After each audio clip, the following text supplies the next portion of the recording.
Hai semua, Assalamualaikum. Okey, cuba korang bayangkan 5 tahun daripada sekarang, agaknya macam mana rupa tapak bina di negara kita?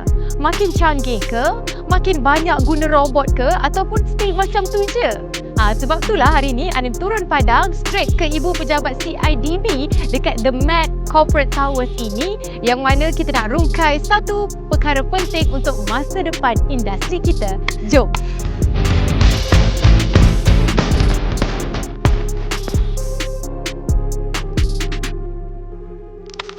Okay guys, hari ni kita ada Majlis Pelancaran Construction Action Plan 2026 to 2030 ataupun orang panggil sebagai CAP 30. Sedap kan bunyi dia? Benda ni sebenarnya bukan sekadar buku ataupun dokumen biasa je tau.